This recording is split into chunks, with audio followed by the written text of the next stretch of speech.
Hey guys, welcome back to my channel. It's your girl RB and we are here with another Geography Now video. I'm going all the way to the United Kingdom. UK, it's long, but it's not as long as the USA video. So I think I got this. 47 minutes, we can do it. Let's just jump straight into the video. It's time to learn geography now. Hey Geography peeps, as you know, I'm American and I just got my Anglophone family reunion invite, so I guess I have to show up to be polite and all.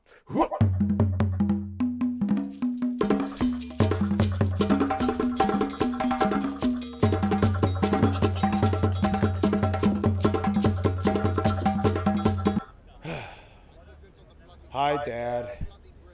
Hi son. It's time to learn geography now. Hey everyone, I'm your host Barbs. Get your Geography Now merch like this Geography Now t-shirt at geographynow.com. Not selling out if it's your brand. Well, here I am in the big crumpet, the big uck, the land of kings, queens, and in-betweens. At one point, a quarter of the world's population and land area was under their rule. Of course, such a story came with like Uganda chapters. And when it comes to complication, usually it's best to have a person from the country come along and help out. And for this episode, I could not think of anyone better to speak on behalf of the UK than my go-to Brit. Many of you already know him. Come on in, ladies and gentlemen, say hello to Mr. Jay. Hi, hello. Thank you so much. I've always wanted to be on Geography Now. Tell them how we met. I think I started watching Geography Now back in the Belgium days. You accidentally stole a map from an episode of Map Men, and now we're the best of YouTube. Yeah. He accidentally stole. I've probably stolen more. How do you accidentally By the way, Jay, a steal? lot has probably happened over the years. What have you been up to? This. Oh, yeah. Oh, you made cute. something. Oh, cute baby. Yeah, so let's talk about your country now. Shouts diddeth we. That is how we talk. So, the UK today is very different from what it used to be. And no, we're not referencing how the island used to be connected to the rest of continental Europe via Doggerland. And no, we're not referencing the Mesolithic Aaronsburgian hunter-gatherers. Or the Neolithic agriculturalists and enormous stone transporting and solstice measuring peoples. No, we're referencing a time later on when the entire island was just a mess of clans, chiefdoms, opposing monarchs, and outside monarchs trying to come in and out-monarch the said monarchs. It wasn't until much later that the country actually completed unifying everything on the island of Great Britain, plus Northern Ireland, don't forget Northern Ireland, and all the overseas territories, don't forget the overseas territories, and crown dependencies. You could probably forget the crown dependencies. Yeah, because there's like a whole other thing going on. Yeah, oh yeah, and you guys have a town called T-Ho. City Ho, Trotter's Bottom, Richfield. Oh, and of course you can't forget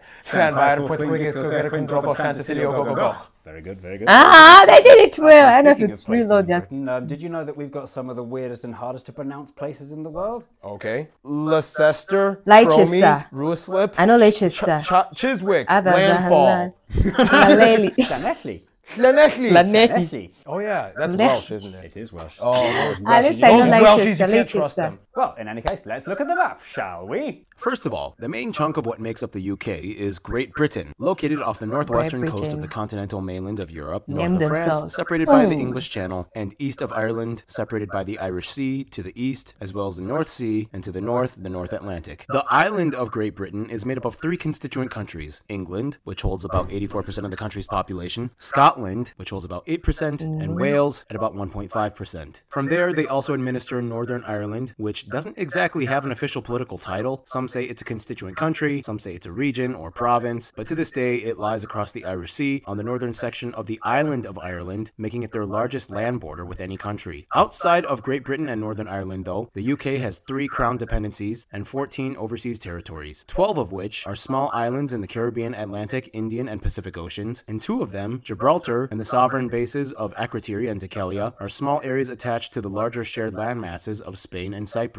Keep in mind the crown dependencies of the Isle of Man, Guernsey, and Jersey are technically not considered part of the UK, but are still subject to the UK's defence and international representation. And finally, the British Antarctic Territory and its main base at Rothera is a section of Antarctica that does not have any actual sovereign status, as all countries are subject to the Antarctic Treaty, which states no one can colonize the continent. The entire domain that falls under the UK's sovereignty spans across 9 time zones. Anyway, back to the main island. This is where things take a twist. First off, keep in mind, each of the constituent countries of Scotland and Wales, as well as whatever you want to label Northern Ireland, has their own parliament system with a head called a First Minister. Whereas England does not have its own separate parliament, as they just use the same country capital's Westminster Palace building as the meeting place for all English elected constituent officials, since it's pretty much always been the spot used for them anyway, and they see no need to complicate things further. On paper, England has 48 counties, Scotland has 32 council areas, Wales has 22 principal areas, and Northern Ireland has 6 counties. However, keep in mind that many of these are disputed, people don't pay attention to them, and many might just refer to their traditional areas, which is another topic. In any case, the capital and largest city in Western Europe is London. After that, it's Manchester at number 2 and Birmingham at number 3. Also, keep in mind the City of London, or the City of London Corporation, has its own separate government, which is independent from the rest of the country. This means that the Lord Mayor of London is technically the highest ranking official in the UK after the monarch, even though the City of London in itself is just one small part of Greater London. London alone has 4 of the top 10 busiest airports in the country: Heathrow, Gatwick, Stansted, and Luton, whereas outside of the London area, Manchester International comes in at number 3 and Edinburgh International at number 6. Just on the east side of England lies the port of Felixstowe, the largest and busiest shipping port of the country. The country has a very extensive road and rail network, and otherwise, London's Waterloo and Victoria are the largest train stations, and the completion of the Channel in 1994 officially connected the UK to the rest of mainland Europe via France. Except literally no one calls it the Channel ever. I call it the Channel. No, you don't. It's the Channel Tunnel, or the Eurostar, or Le Shuttle, or anything but Channel. No one says Channel. Calling it Channel. So as you can see, when it comes to the administrative divisions, the UK is quite possibly the biggest nightmare in the world. And keep in mind, we didn't even mention all the other confusing administrative levels, like combined authority areas, metropolitan counties, lieutenancy areas, or... Who needs all those confusing things? Why don't you want to make life easy? Yeah. To help a little bit more on understanding on how all these things actively work, we could mention the 650 constituency system, in which 650 small sections of the country get represented in the parliament with a representative. It's so complicated. The way we do things in this country is, if it ain't broke, don't fix it. And if it is massively broke, still don't fix it. Anyway, off of that note, just don't fix anything. No one is bad at consisting of the House of Commons and the House of Lords. So the House of Commons is the one that you see on the telly, and the House of Lords is the big room next door where they wear robes, and it's weird. And the wigs too, right? Wigs sometimes, yeah. And they're appointed. So there are 4 ways you can get into the House of Lords. One of them is by giving lots of money to the governing party, and then they sort of, as a favour, make you a lord. But that's not officially how it works, so that's not what I said. Don't quote the guy, he's just saying. Something like the law or the arts or beer. The other way is if you happen to be born with a dad who's already a hereditary peer. So it can be hereditary. It can be hereditary. And you're allowed to become a member of the House of Lords as long as you don't have any older brothers. Isn't it insane? Some British so it's supposed to, it's like the oldest brother takes which part of the country it's in. So for example, if it's got a Celtic name, which means it has words like Tre, Loch, Bryn and Aber, that means you're likely to find it in Wales. Or if it's got a Viking suffix such as Thwaite, Thorpe, Kirk or B, that means you're likely to find it in the north. And then there are the Anglo-Saxon place names such as Ing, Ham, Bury, Ford, Port, and so on and so on. So you can actually tell which group of people influenced which area based off of the suffix of the name of the place. Sort of, although that was probably more true hundreds of years ago, and now these days all the names people are mixed up, yeah. People are everywhere. All the time. God, gotta have that Trotter's bottom. So all of that brings us to the obvious topic. The UK is a constitutional monarchy. Technically, the king is in charge, and it's his country and it's his laws, but how this practically works is he's just a ceremonial figurehead, and it's actually the government and the Prime Minister that make all the actual decisions. So but he could also step in if he wanted to. Yeah, in theory, he could step in and say, I don't like this law, but he knows full well that if he tried that, there'd be an instant revolution and we'd set Buckingham Palace on fire. You got another Oliver Cromwell situation. Jay did a lot of videos on this type of stuff. We'll just put an annotation. Just check out his videos. Long story short, it wasn't always this way. In fact, the UK's history is more like the combined histories of the 3 constituent countries of Scotland, England, and Wales, plus Scotland, a little bit of Northern Ireland, but that's a whole other thing. Yeah, that's the thing. Ulster, like, even though the UK is a country, like the bits that make it up are also called countries. Yeah, there's no simple way to condense this whole history. Let's try anyway. Ancient Beaker culture. Just to confuse me when I was younger. Gaels and Picts. Romans fail to conquer the Picts. They build Hadrian's Wall. Romans leave. In come the Germanic tribes. Scotland splits into 4 kingdoms. Egbert becomes the first Saxon king. And then the Anglo-Saxons split into 7 kingdoms. Anglo-Saxon, by the way, is where the name England comes comes from. Cornwall falls to Wessex but keeps its language and culture. Meanwhile, Wales was made up of many kingdoms, but the largest are Gwynedd, Powys, and Dyfed. Vikings come in, raid much of the Hebrides Island and Isle of Man. Scots and Picts join to create the Kingdom of Alba. Danish Vikings come in and create the Danelaw. This is also how lots of Danish words crept their way back into modern English, such as leg, window, and yes, even ransack, which was exactly what the Danes were doing. Anglo-Saxon Ethelsin fights against them and becomes the first king of England. Meanwhile, in the 11th century, Gruffydd ap Llywelyn becomes the only king that ruled over all of Wales, but then it is quickly killed by one of his own people. William of Normandy takes over England, and thus begins the Norman dynasty. Angevin Empire via the House of Plantagenets begins. Crusades! Oops. Richard Lionheart plays a huge role in this. King John is terrible, and then his barons force him to sign the Magna Carta. 1284, Edward I conquers Wales and integrates it into England, but they maintain their language and culture. Alexander III of Scotland dies, and 14 rivals claim succession to the throne. 14th century, Charles IV of France dies with no heir, so Edward III was eligible through his mum, but the French were like, hell no, and elected Prince Philip of Valois, and hence began the 100 Just go Years' off, War. go Yes, off this is with when it. the Joan of Arc thing happened. Just trying to keep up. Dies, many claimants to the throne rise up, and thus begins the War of the Roses. Whoa, 16th century Tudor miss! dynasty begins, and thus all that crazy Henry VIII stuff goes down. You know the history, divorced, beheaded, died, divorced, beheaded, survived. It's cute because it rhymes. Meanwhile, in Beheaded is 1585, all I the British remember. take their first stab at colonising what is now Virginia in the USA, 1585. which eventually evolved into the 13 colonies. Meanwhile, the East India Company begins shortly after. Elizabeth I's rule leads to the Mary Queen of Scots thing and the Spanish Armada. 17th century, Elizabeth I dies. Closest relative is James VI of Scotland, and he becomes ruler, hence joining Scotland and England for the first time, becoming the first monarch to rule over the entire island of Great Britain. Conspirators try to assassinate him and blow up Parliament, aka the The Guy Guy Fawkes thing. Fawkes Charles thing. I and Parliament have tensions, and thus begins the English Civil War. Oliver Cromwell becomes Lord Protector after dissolving the Cromwell. monarchy, but after he dies, the monarchy is restored with Charles II. Man, you guys really went back to that monarchy thing fast. In the 17th century, Scotland unsuccessfully attempts colonies in Panama and Nova Scotia and has an economic crisis. 1707, the union between Scotland and England is finalised. Queen Anne dies, ending the House of Stuart, and in comes the House of Hanover. Wars, and more expensive wars. Great Britain taxes colonies to try and make up for the debt. Colonies aren't happy, which leads to the War of Independence for America. The Industrial Revolution! Let's just pass over that whole chapter. Captain James Cook swings by Australia, New Zealand, James and hey, Cook, let's I remember establish that some more name in penal our colonies. history Napoleonic studies. Wars. East India Company is met with revolt and leads to a full takeover of India in 1858. Berlin Conference split up areas that European powers would administer in Africa. World War I, 1921, land grabs from the crumbling German and Ottoman empires resulted in the height of the territorial rule for the UK. 1922, Ireland breaks away. World War II, the whole Winston Churchill and the Battle of the Blitz stuff happened. Afterwards, one by one, the former territories got their independence. The Commonwealth of Nations is established. Joins NATO. Paramilitary violence in Northern Ireland. Sorry about that. Joins the European Economic Community, which was like a predecessor to the EU. Monetarism policies are enacted under the Margaret Thatcher years. Falkland Islands War. 2008 global financial crisis followed by a Scottish referendum ending in remaining part of the UK. 2016, the UK Oh, you're in voted nearly 2016. 52% I thought it was in the to leave 90s. EU, and The Queen 19s. Elizabeth II, longest reigning British monarch, passes away. Her son King Charles III is coronated. crowned. So there you go, an oversimplified Coronated, outline crowned. of the thousands of years of like 70, 20, 10% British, Scottish, Welsh history, all jammed into a cheesy YouTube skit with minimal props and slapstick humor. The thing you'll hear most often from people who love the royal family is how good it is for tourism, despite the fact that if we got rid of the monarchy, we could turn Buckingham Palace into a really expensive museum.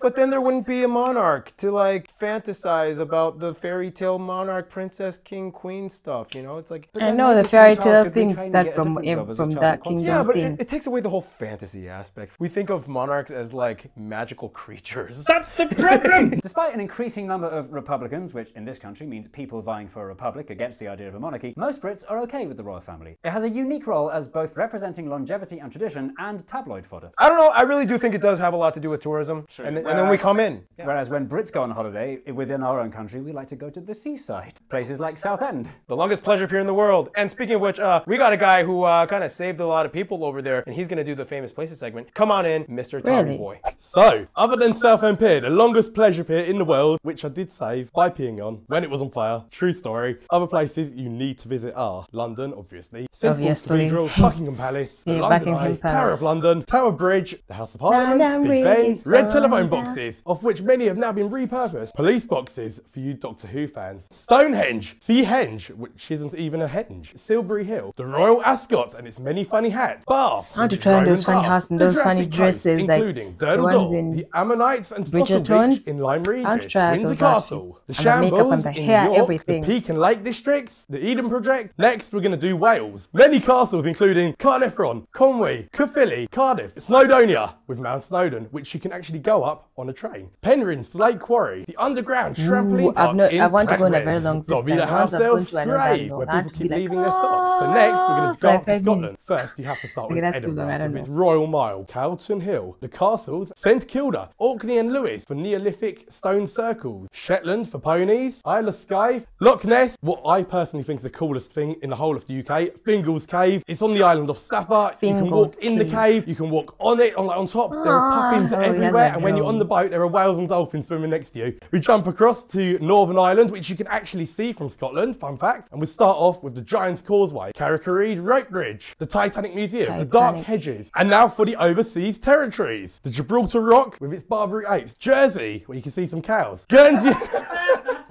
and Alderney, some of the most fortified islands on Earth, and go to the Isle of Man to see the TT motorbike races. I mean, overall, I'm so glad I got to do this trip. It was so fun. It was so fun. That's so much fun. That was a lot to process, and we didn't even scratch the surface. Or the scratchy bottom. But alas, we must move on to the next segment of this ever-complicated nation, the physical geography.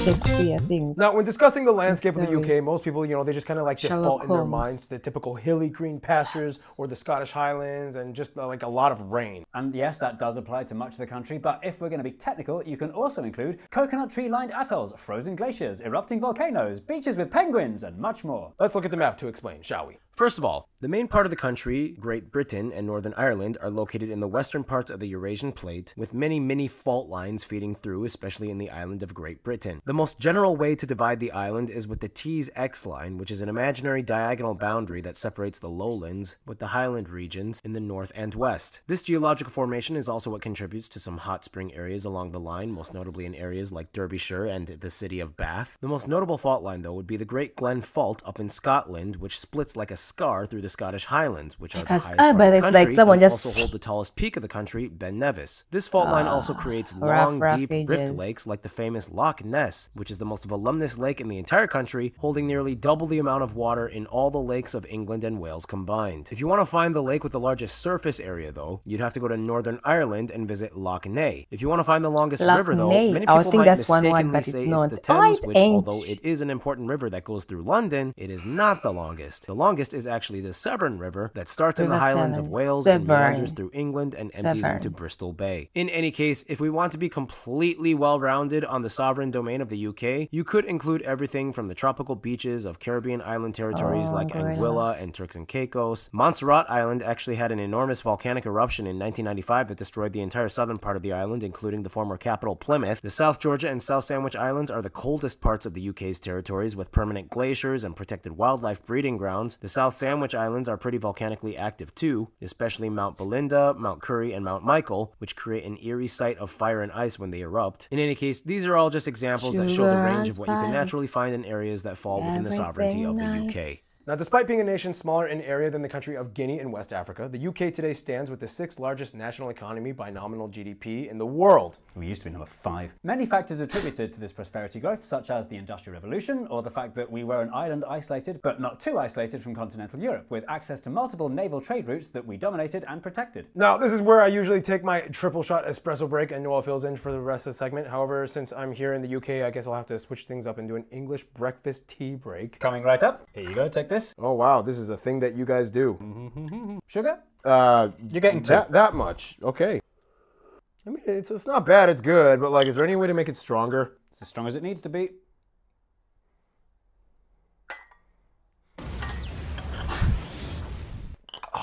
He's f***ing drinking it. Can I try some? Here, I don't hate it as much as I should. You don't hate it as much as... Yes! America and the UK join forces!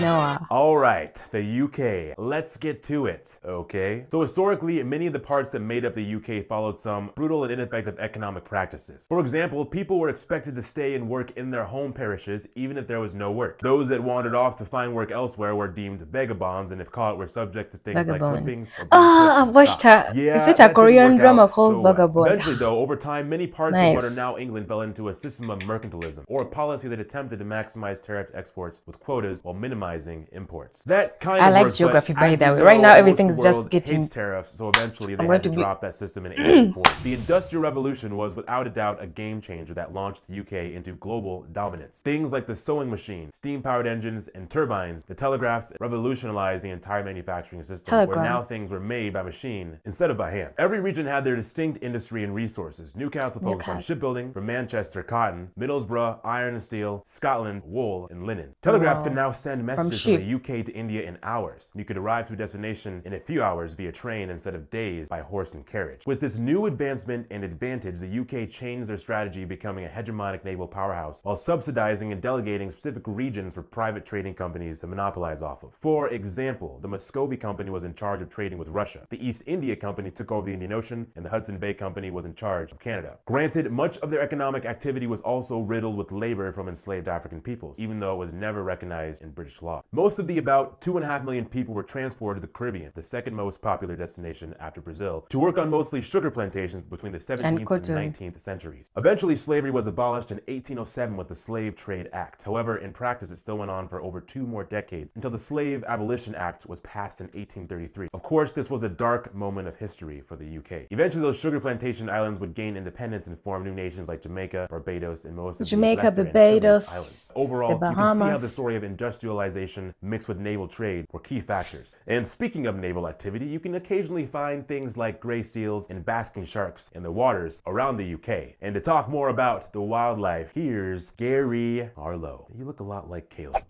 I'm back! He cut his hair, I remember. Me and my amazingly accurate Aussie accent. So first, let's focus on Great Britain. Today there are 14 national parks, 9 in England, 3 in Wales, and 2 in Scotland. There aren't many large mammals found on the island. Today, the largest native mammal is the red deer. Most of the predators like wolves and bears were hunted to extinction centuries ago. Those bearskin caps worn by the Queen's Guard were actually made from Canadian black bear pelts. Wow, I can see the resemblance. Zone, reptiles are not very common. Only 3 native species of lizard exist, and all snakes except the European adder are non-venomous. The national animals of the UK all make no sense. For England, it's the lion, which is not even native to the European continent, let alone the UK. Whereas for Scotland, it's the unicorn, and Wales is the Welsh dragon, which haven't been discovered yet, but most people will say that the English bulldog is a very iconic animal that epitomises the British spirit. I don't know, but I've never liked a bulldog. I don't like territories abroad, the wildlife spectrum expands to a wide range that includes things like flamingos and iguanas in Turks and Caicos, to elephant seals and macaroni penguins of the South Georgia and South Sandwich Islands. They are very popular breeding ground for various species. I guess that's it. I guess I'll go back into the blackness now. I fade out. Obscurity is where I go. Where will he go next? Thank you, Gary. Definitely not Caleb Harlow. Well, as you can see, the ocean has played a huge role in the UK story, whether it be the naval trading routes or the fishing industry. To talk more about the food of the UK is one of our British geographers, Rob. Hey, what's going on, guys? So it's my section now. Noah, I'm coming for you. But Britain tends to have a reputation, particularly among the rest of Europe, for having dull, bland, flavourless food. But you know what? I would say that's not the case. Nah, it's just we enjoy more cosy food and we do have flavour. For one, the most popular dish in Britain tikka masala. Oh, it's nice. I like chicken tikka masala. Is the chicken tikka masala, which wasn't even invented in India, claimed to be invented by a Pakistani in Glasgow. The dish we're most particularly proud of has to be the full English. You know, your breakfast, your eggs, your bean, bacon, sausage, black pudding, shredded tomatoes, and mushrooms. Otherwise, some of the top dishes you might encounter on a visit to the UK are things like Yorkshire pudding, bangers and mash, Marmite, but if you do put it on toast, you've got to put it lightly, you can't overdo it. Lancashire hot pot, toad in the hole, Welsh rarebit, Cornish pasties, Scotch egg, beef Wellington, shepherd's pie, steak and kidney pie, pie and mash with jellied eels, which is a East London Cotley delicacy. We love our meat pies. And of course, you cannot visit the UK without having our most famous dish, fish and chip. Whitby is known for having some of the best fish and chips in the country. For dessert, you might want to try something like an Eton mess, bakewell tart, sticky toffee pudding, trifle, and so much more. I hope you guys come and have a bite. See you in the UK. Look out for Rob Peters. Thank you, Rob. You know what? He said he's coming for you. What do you say to that? We'll see. Well, that's all I got for you all today. I will catch you on the next one. Back to you, See ya, bye. Thank you. That was awesome. You did a great job. We just had a whole section about British food and you didn't mention crumpets. Oh. Gotta have. I'll get you a crumpet. Oh, okay. This is a crumpet. Oh. Is that butter? I had one. Or maybe you call it a different names. You know, sometimes there's similar things, similar foods, but different names. I've talked about that mostly when I was comparing Uganda and Kenya. Question is, what does it mean to be British? Simply beans on toast. A British person is a Greggs sausage roll. Knowing the difference between a cheeky Nando's and spoons. Welcome to Wales. Hey! We actually are a country. We have a language. It's the rugby, the communities, and the sites, as you can see. What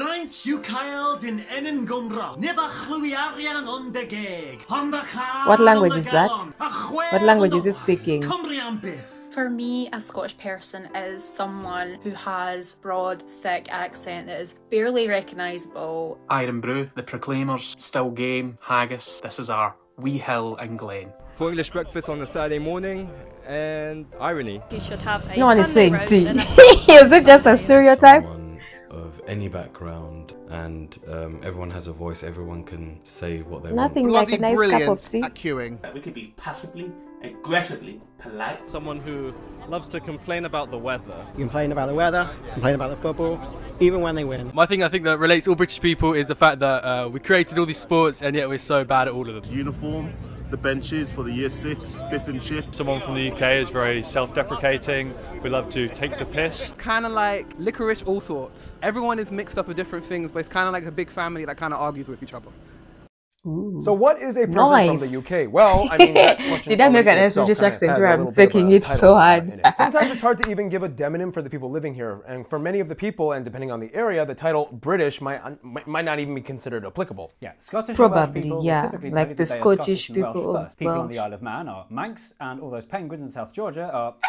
But for what it's worth, there's so much that goes into the concept of identity. When you break down the typical person that comes from the UK, it's not an easy question to answer. But what we can attempt to break down is the ethnic makeup of the country. Demographics! Henceforth, let's do it. For one, the UK has just over 68 million people, and as of 2023 is speculated to now have the 3rd largest population in Europe, just surpassing France. When it comes to ethnic makeup, it's a little complicated to come by, but according to the most recent data from the Office of National Statistics, it is reported that the largest group are the white British peoples at somewhere around 87% of the country. This category is pretty broad, however. The office designates white into subgroups of white British, which includes Scottish and Welsh, Irish, Irish traveler, and whites of other nationalities. The remaining 13-ish are made up of other non-white ethnic backgrounds, the largest being Asian British peoples at somewhere around 7% of the country. The majority come from South Asian countries like India, Pakistan, and Bangladesh. About 3% are Black British, mostly from Caribbean and West African backgrounds, and around 2% identify as ethnically mixed individuals, and around 1% identify with other groups. The UK uses the type G plug outlet. Yeah, it's the same as Uganda as well. Because of the jousting thing, I believe? Sort of. So no one really knows why, but one theory is that when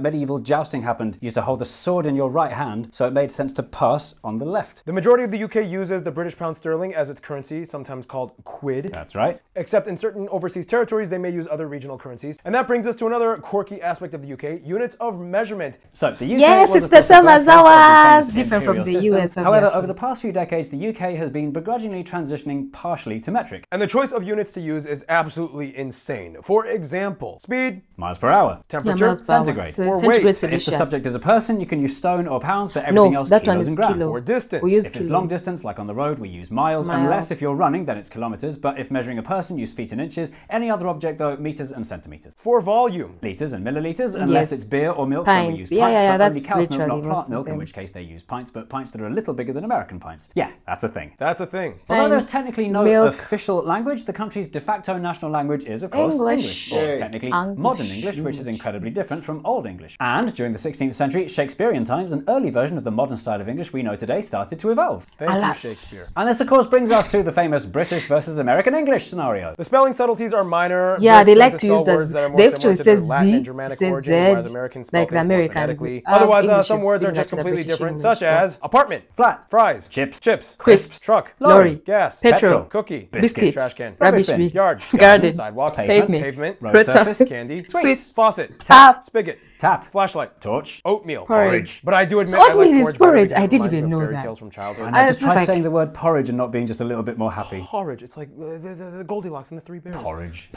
And don't even get me started on the accents. In fact, it's speculated that the UK has the largest variation of accents in a single language in any country in the world. True. Somewhere around Because 40 the to 50, I Scottish believe. have like a very if you think strong about just how accent. small our islands are, and yet the accents have remained really resilient. The two cities of Liverpool and Manchester, only 30 miles apart, they sound completely different. Otherwise, the UK also has regionally recognized native Celtic-based minority languages. For example, Cornish is spoken in Cornwall by about 4 people, and Scottish Gaelic is spoken in Scotland, and by far the biggest of these surviving Celtic languages is Welsh. There are even Welsh But I feel TV like it's channels common that in show every radio country stations to have and almost different all road accents signs depending are on the posted region. in Welsh Even in and Uganda, when you're English in speaking Wales. English. Each of these languages play a People from vital the role to the north, cultures of central, their west respective is communities. different tribes have Religion! different Now, this is an accents. interesting A one lot because of for most of the UK's history, things there's always been playing kind of to like a all that. complication when it came to religious affairs and leadership. After the Church of England renounced papal authority from the Catholic Church in 1534, things got tricky. It was kind of like, Oh heavens, our dear monarch doth died. Who shall be next in line? It's insert name of next to kin. But here's the problem. They're Catholic. Jolly toddly wonkles, no! Let's burn things. That seemed to solve problems. Burn! And that's like how 28% of their domestic wars started. in any case, the country is technically a Christian country. Actually, it's technically a theocracy where the crown gets its power from God, long story, and a majority of them hold religion to more of a traditional role, mostly reserved for national festivals, traditions, and even schools and politics. With all that said and done, Absorbing it's all very that important knowledge to is also starting highlight to the shine. immigrant and non-European communities that make up a very notable demographic of the UK My as well. forehead. The black community is dates back absorbing to all the that 17th knowledge is century starting when to attendants shine. and servants were brought over, such It's as really John Black shady. during the Tudor dynasty, who was paid about 16 pence a day for his trumpeting skill. Most of the enslaved black people were brought to the Caribbean, not Great Britain. So the black British community stayed relatively small and was mostly confined to Liverpool. It wasn't until the mid-20th century when communities from the Caribbean and West Africa started to set up communities over here. The UK also has the oldest Chinese Where do the community East African in Europe, people go? arriving in the Sweden? 19th century, followed by other Where do a Asian lot of groups East like Africans Indians and go, Arabs. really? Basically, no matter who you are Because if or it's what the you are, States everyone or born the and raised UK, in the UK will have they a will common say West understanding Africa. of Where a do East certain set of Africans values and go, customs guys? unique to the UK. For one, Oh, the schooling Canada. system. Oh, this is Most a East weird Africans one. are in Yeah, so Canada. you might have got hints I've of what had it's like from Sweden, the Harry Potter yes, films and books. and Asian Uniforms are countries, worn not actually. only to show school And identity, Asian but also countries. to So, like- foster a sense like of unity German, and equality. France, And you stuff can't make like fun of the that. kids that wear bad clothes because it's like they're all wearing the same thing. Yeah. Yeah. Nobody can, well, you can still bully people. Also, like, if you not don't- on clothes. Education is a huge part of our culture. English, maths, that's right, maths, not math. You say maths. You say maths. Not mathematics. And science and even physical education are compulsory subjects for every stage until the GCSE exams, and compulsory education ends at age 18. Yeah, and you have that college is another thing you guys have, but it's like you're... Well, right, so the word college is for older children, it's for teenagers who've chosen to study something very specific. Yes, yeah. Whereas in America, it's just you call college what we call university. Yes, we call it university. So college, high schools here can never be Another unique called trait of the colleges. UK's social I was in a atmosphere high is the school fact for that ordinary since level, it is that's a called Trinity constitutional College. monarchy, So much you of just the know, country Trinity has a College, you'll deep think you're tie in to the university yet, I'm traditions just related 12 to and I've said just started my monarchy. high The school. inner core of the royal family Like- today has about 50 or so members that are either House of descended or Windsor. married into the House of Windsor. Only about half of them Windsor. actually carry out royal duties, which usually Windsor, include Windsor. diplomatic missions and being the face of the UK. Whatever you want to make of that. Outside of the royal family, of course, many noblemen were appointed leadership roles over certain areas, I'm and part today of the you can still even royal find many people ruling that are clan descended from of these my lesser-ranked kingdom. individuals that had ties to the monarchs. Well, you can, but you have to go to the very posh public schools, which, by the way, is what we call what you call private schools. Right. You're likely to run into people who say, oh, I'm actually 718th in line to the throne because my third father once removed was the 13th Duke and Duchess of Wyndham. Sometimes you'll find heirs to the throne where you least expect it, it. For example, did you know that Olympian Zara Phillips is the Queen's granddaughter? No, I did not know that. But we can learn more about the sport of the UK with in the sports segment. The sport part.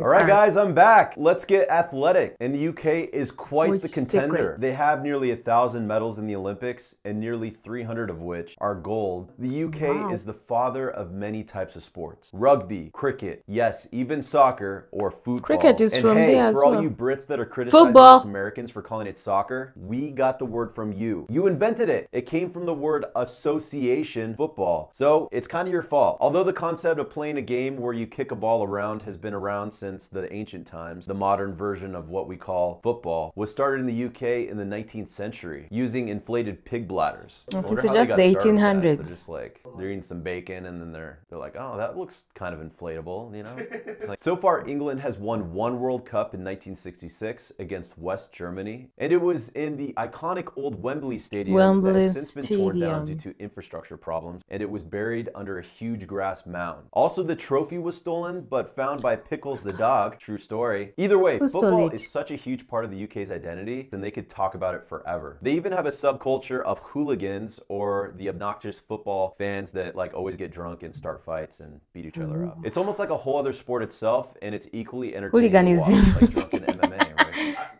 Yeah. Otherwise, the modern form of rugby or rugby union was invented in the town of Rugby, where it got its name. We actually don't However, do many American will say football rugby here. is actually We have descended from the Welsh game Cynapin, which is why today some of the best rugby players come from Wales, and it is a huge part of their national identity. Cricket was invented in South England in the 1500s and is one of the most long-winded sports that can last days to finish. Scotland is also a hub of inventing sports. The modern version of golf was also started in Scotland in the 16th century and water polo in the 19th century. Scotland is also most noted for their Highland Games, where a bunch of people in kilts compete in a series of strength-based events like the caber toss, Scottish hammer throw, and the weight over bar toss. Oh, by the way, I did a DNA test, came back 48% Scottish. I thought you were Polish. Yeah, so a lot less Polish than what I thought. What? I mean, it makes sense though. They'll take me in. It makes sense. But it makes sense. Look at him. Scottish.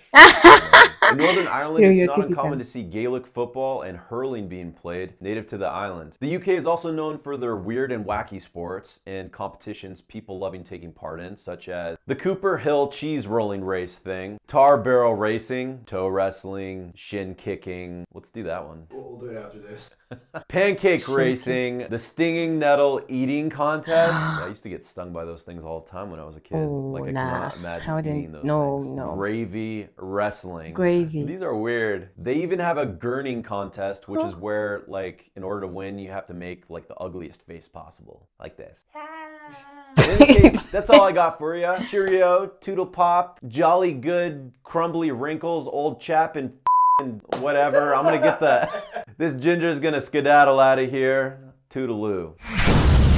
Thank you, Art. Jay, what are some just of the biggest, most notable traditions you've experienced living here? The day after Christmas, we call it Boxing Day, the 26th of December. It's an extension of the holiday, so you get yet another day off work, and there's also a lot of football going on. Yeah, we also call it Boxing Day. Okay, I think we got it from you anyway. Fighting over cheap prices at the grocery store. Actually, fun fact, the reason it's called Boxing Day is... Barb's was kind of right. Originally, it was supposed to be about giving gifts to the poor, but now it's about getting half-off deals at the mall. Yeah, Boxing Day. Okay, well, good way to transition into the culture of the UK, and with that, let's bring it to our homegirl, Hannah, with the culture segment. Hey guys, I'm back. Well, actually now, we're back. If you don't get it, I'm pregnant. Hannah did a thing. And Ian, he was there too. Okay, this is gonna be a heavy one because with the UK, it's almost like you're getting an economy-sized multi-package deal of culture and tradition. For one, you must distinguish between whether someone is from England, Scotland, Wales, Northern Ireland, the overseas territories, or crown dependencies. To break it down a little easier, you have the Celtic areas, and then you have the Anglo-Saxon side. So let's start with a quick overview of Scotland. Cultural rule number 1, do not attempt the accent. Even if you think you're good at it, just don't. You're not good at it. That was so bad. Historically, Scotland was divided by clans, each with their own territory. Each clan even had their own plaid tartan design. And Scottish last names often have a Mac before it. Some very notable cultural aspects you will probably encounter at some point include Cayley dances, bagpipes. Oh, okay, the ones are the Scottish where they celebrate kilts. Yeah, I remember. New Year's Eve is called Hogmanay, fireball swinging, and David Brown taught me. I used to call them skirts for men. Of good luck. Kilts. And the iconic New Year's song, Auld Lang Syne. You know that song. Auld Lang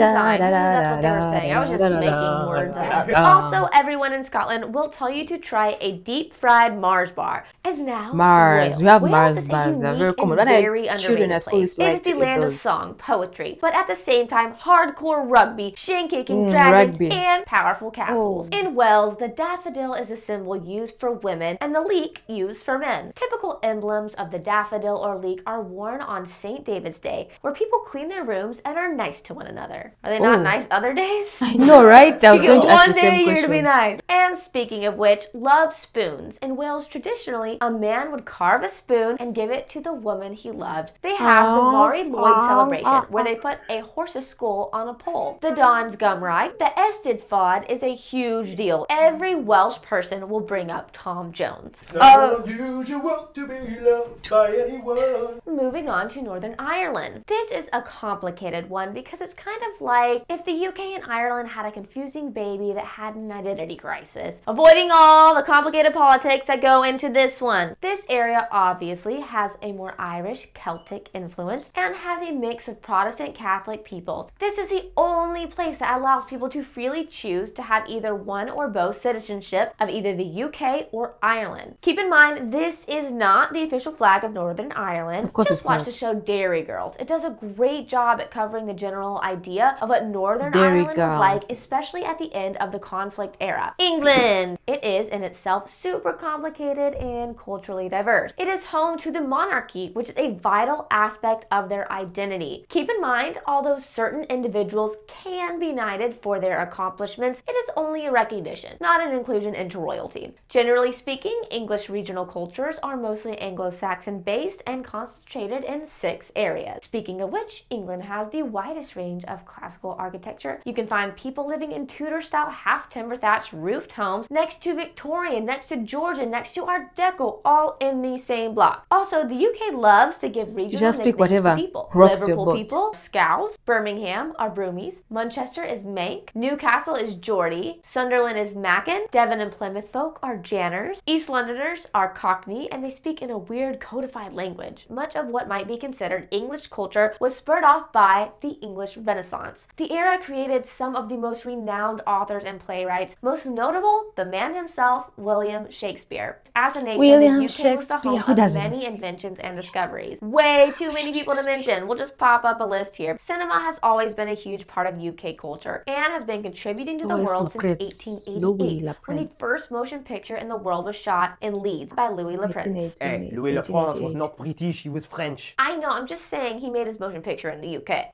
D'accord, tu peux continuer maintenant. Anywho, the fact that the American version of The Office was inspired by the UK version of The Office, and that is one of our most well-renowned television shows, is amazing. I mean, it's one of my favorite TV shows of all time. Honestly, I think we did better though. Come on, Kevin Malone, best character. Kevin Malone, our version of Dwight is way better than y'all's. I'm so sorry. He really is. In any case, the territories and crown dependencies all have their own unique traits as well. Jersey and Guernsey and the Isle of Man each have their own languages and confusing political systems. In Gibraltar, people speak Llanito. The Pitcairn Islands has a Polynesian Creole called Pitcairn. Turks and Caicos has the Caribbean House Evolution Boat Party, and the Cayman Islands have an entire week dedicated to pirates. Well, that was a lot, and we didn't even cover a small fraction of everything that could be discussed with the UK culture. And of course, one huge facet of UK culture is their music. And with that, Keith is on tour. Can't leave his dream job to be here. Ugh. So let's give this segment to a British musician. Guys, say hi to David. And we got David here.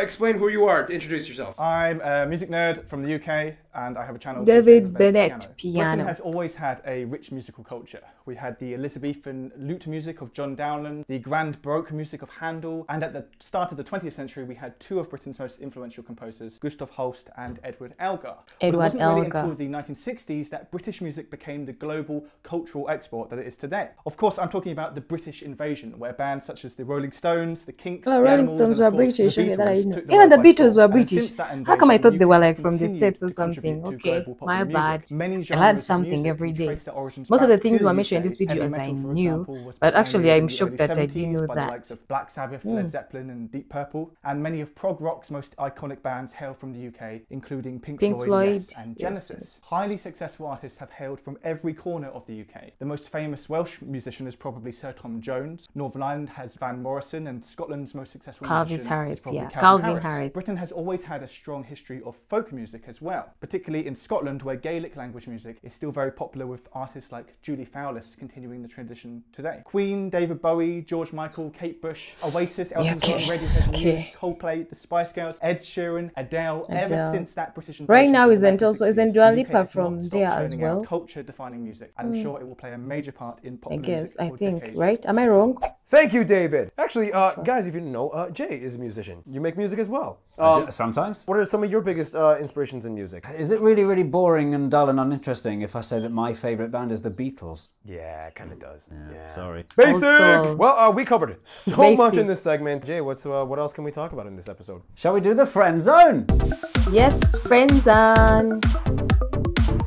So obviously the UK has a lot of diversity, and of course it's due to their history. As you can see, Britain has had a fair few dealings with other countries around the world, which brings us to the animation, the motion graphic. First of all, as a permanent member of the UN Security Council and founding member of numerous IGOs such as the G7, NATO, World Trade Organization, and Council of Europe, the UK has lots of international ties. Although the Brexit situation did cut them off from EU authority, many of the diplomatic laws and trade deals with the EU are almost exactly the same as they were pre-Brexit, and today the interaction is still there and open. It's just a little different when it comes to certain legislative issues like immigration and economic policy. This is a topic for another time. In any case, the UK has spent the last 100 years coming to terms with the fact that they were pretty much seen as the antagonist in so many independent stories across the world. Even though the empire has gone, its influence is still strongly felt around the world, with lots of other countries speaking English, playing cricket, having similar-ish systems of government, and so on. Many of these countries are members of the Commonwealth of Nations, and the monarch is still, at least in a figurehead sense, I think the Queen came to Uganda. The UK still has very close relations to the Commonwealth countries, with many of these people settling in the UK. Most notably, some of the largest diaspora communities from India, Pakistan, Bangladesh, Nigeria, Ghana, and the Caribbean. The UK, or England in particular, had a massive rivalry with France riddled with war for much of their history. For the last century though, especially after World War II, they've done a complete 180 and have found themselves on the same team in almost all global conflicts. And each side loves to poke fun, but in a loving way, at each other. Interestingly enough, the country they probably have the most in common with, Ireland, has had quite a few scuffles and conflict, especially before the Good Friday Agreement was signed in 1998. Today, however, you can't deny that the citizens of both countries enjoy an extremely close relationship. Many British people have Irish heritage, they intermarry quite a bit, and many have dual citizenship. Australia and Spain have the largest communities of British national residents living abroad. Australia has always been a hotbed destination for immigration for Brits seeking the warmer climate, and specifically for Spain, Ibiza is almost like a little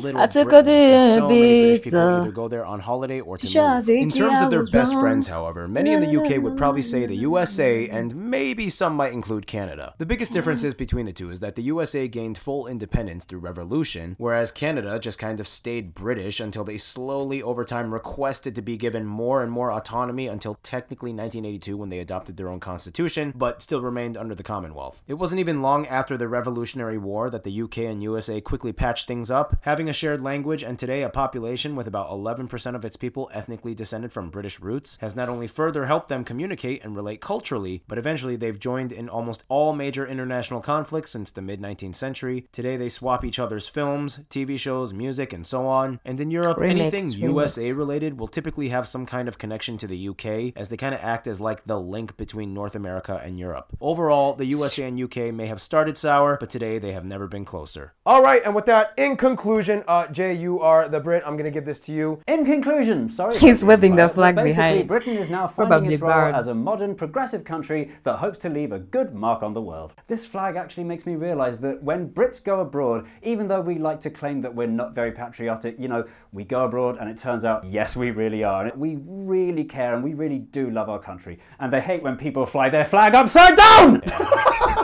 Isn't also backwards? Everything's wrong. Well, Jay, I think there was nobody better than you to be in this episode and to co-host with me. Guys, I guess that means stay tuned. The home country, USA. I already did USA, so that's it for the. Thank you very much for watching. It's Skeptical Evening. I better go. I need to buy my new USB. I kind of had my old one good cut, so I gotta go buy.